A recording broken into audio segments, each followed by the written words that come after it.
we've been talking about this being your last fight for, so many months, but now that it's only a few days away, have you had the opportunity to has it sunk in yet? Are you kind of approaching this differently, or are you just kind of trying to tell yourself this is just a normal fight week, I just might not be fighting on Sunday after that?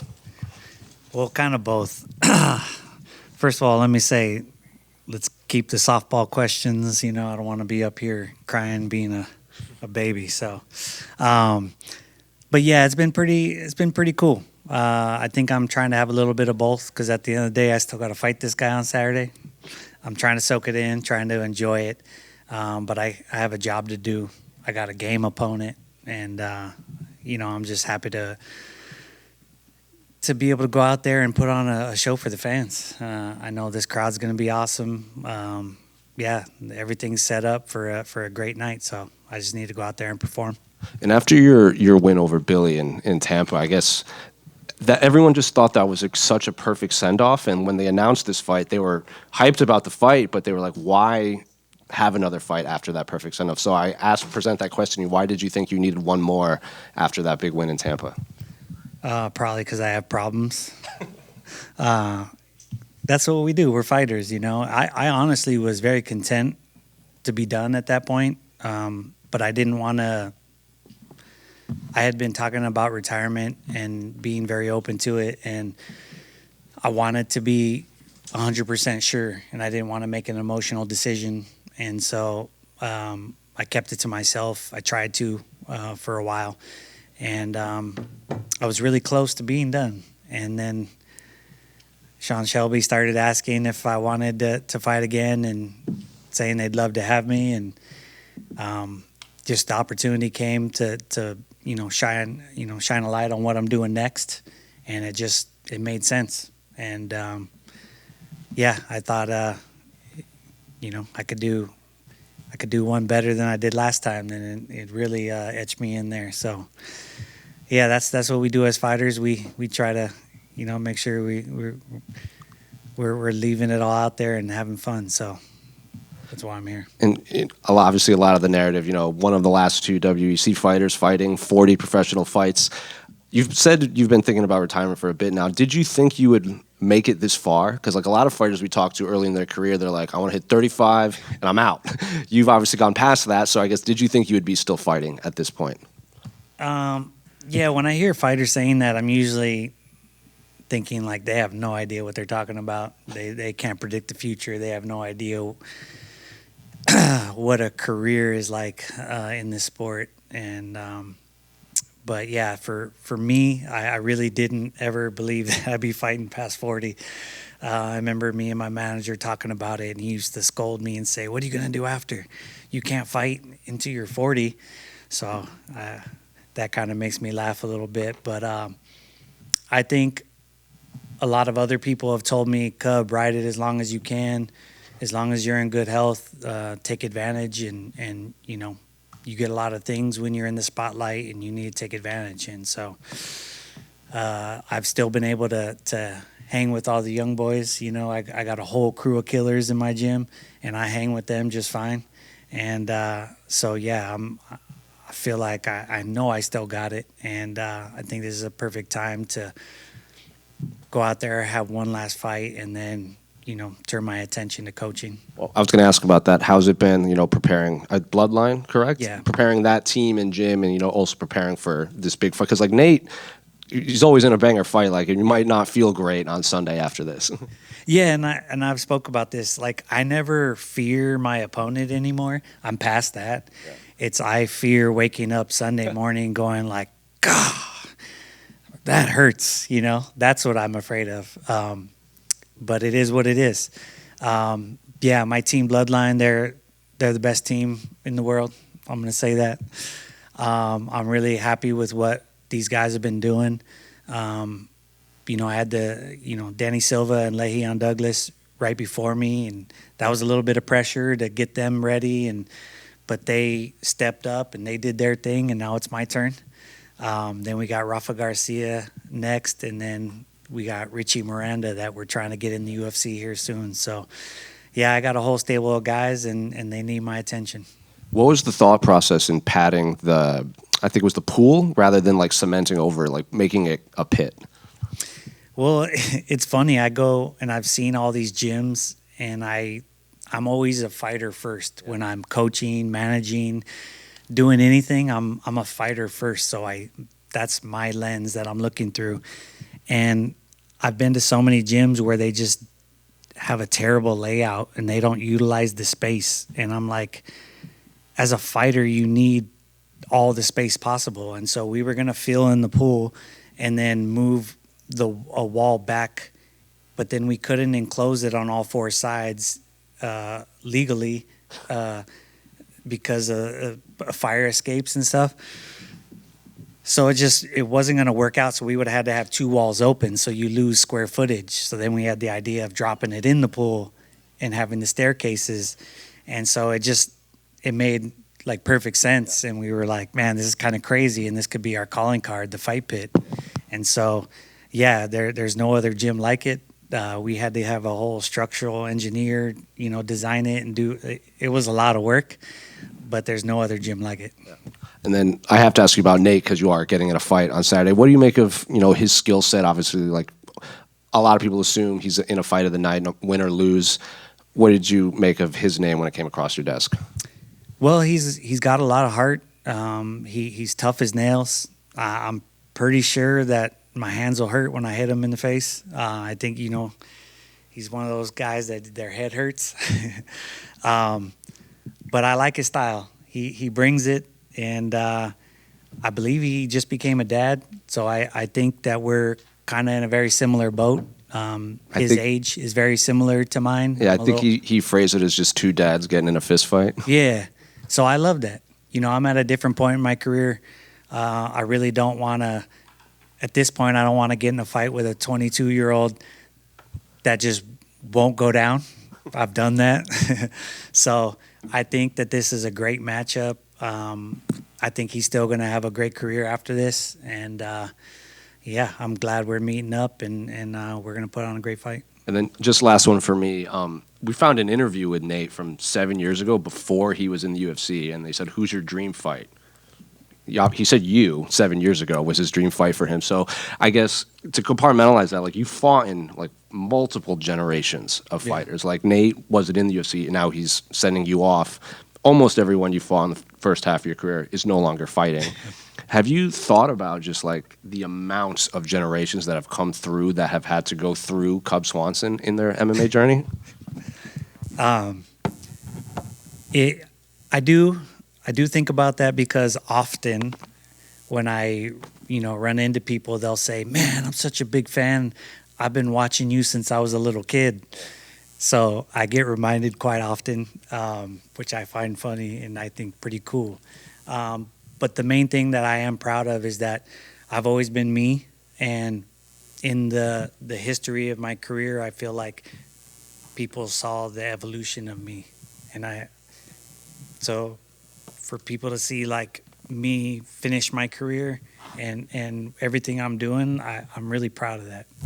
Congrats on the career, man. Thank you.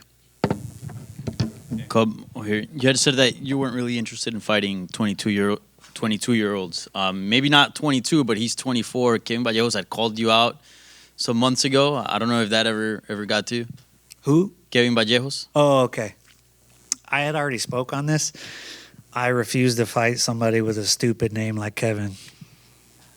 And if you could find the humor in that, then you'll get it. I don't. Do you want to elaborate, or? Do you know my name? Cub. Do you know my real name? It's Kevin. There you go. Well, only one Kevin can be in the octagon. Yeah, so I would love to put hands on him, but it's not in the cards for me right now. He could come to my gym, and I will gladly humble him anytime. Okay. And has it been emotional this fight week, knowing that like it's like your last photo shoot, your last time talking to media? I don't know how much you like the media, but has it been emotional, like knowing that every single motion that you go through fight week will be your final one? Yeah. I mean, it keeps getting emotional because people keep asking me the questions about it, but it's great to be recognized. And I think fighters, we ultimately just want to be seen and heard. And so with me, never fighting for a title and not being like one of the big stars, but I've had an amazing career. I feel like just getting that recognition is nice. Yeah. We just were talking to Pitbull, and he referred to you as the king without the crown when just kind of reflecting on your career. And I gotta ask you, whenever like we hear your name, we always think about WEC, right? And WEC never die, and it seems that kind of has like a cult following, and you're obviously a face of that promotion, or we're a face of that promotion. Just since there's a lot of new fans in the sport, if you can just put into words more or less like what WEC meant for your career and for the sport in general, because it seems that it's a lot of fans have it in a very special place in their heart, at least the old school ones. Yeah, it was at a time when the UFC didn't have the smaller weight classes, and we were the UFC, but we weren't getting the recognition, and so we were kind of like the little brother. And I just remember the culture of it. I remember being backstage when they give the fighter meetings, and there was times when Dana would say, "Hey guys, we have these executives here, and it's really important that you guys all go out there and show out." And we all kind of like, with our opponents there, we would like, "Okay, we got it. We know the mission," and we would go out there and just throw down. So I was really proud of that. It felt like a smaller thing, and we were always trying to get credit for all the hard work we were putting in. And then when we got absorbed into the UFC and the weight classes came over, we all shined. And I feel like that was a really good kind of breeding ground. It was kind of like guys doing the contenders now, but having to have 5 or 6 contenders fights and being on the circuit and then graduating up. I feel like a lot of people wouldn't have that. A lot of athletes wouldn't have that like first fight jitters as much, because you get kind of like graduated up. So I felt blessed to be a part of that. And yeah, it's a part of my journey, and it was a big chunk of my career. It's crazy to think that was only 4 years of my career. But yeah, it'll forever be in my heart. Thank you, and best luck and congrats on your career. Thank you. Cub right here. You just had the 19th anniversary of your first featherweight fight 2 weeks ago. What would you say has given you the ability to stay in such a tough division for so long? Like, what would you attribute most to that? My stubbornness, one.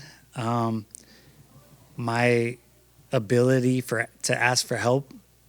My ability to adapt and try to be better, and I never bought my own hype. I think that's important. I never believed everybody when they said, "Oh, you're the best right now," or, and so I was able to continue to grow as an athlete and try to stay ahead of the curve.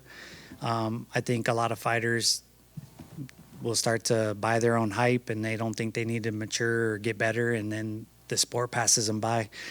You guys got to remember that this sport is still so young that every 5 years it's a new era, and so if these younger fighters aren't constantly developing and trying to get better, then they just disappear. And it trips me out all the time. I hear like a fighter's name, and I'm like, man, I forgot about that guy.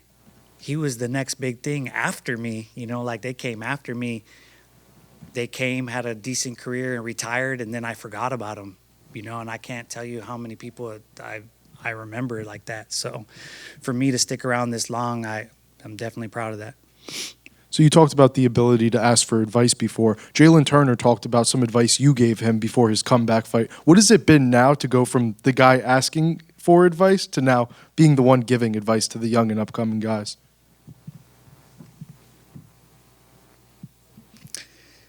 That's a great question because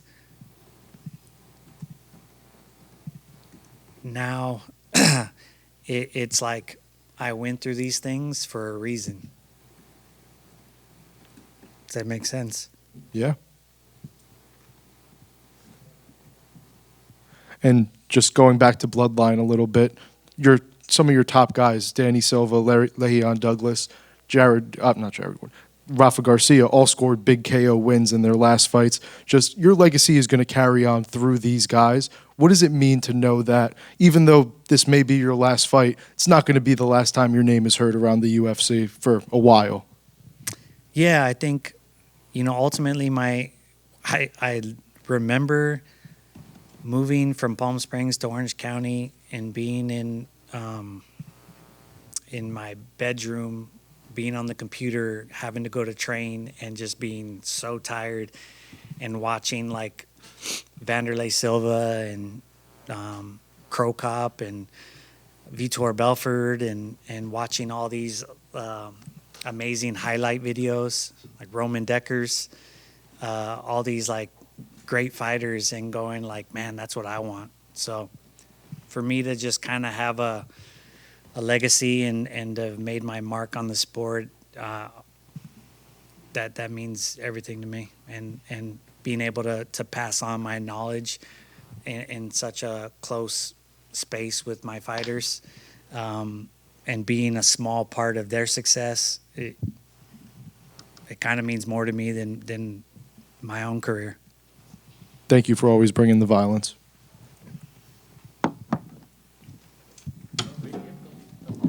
I just wanted to ask: was there like ever like a fight out there that you expected to like have in your career and then it just didn't happen?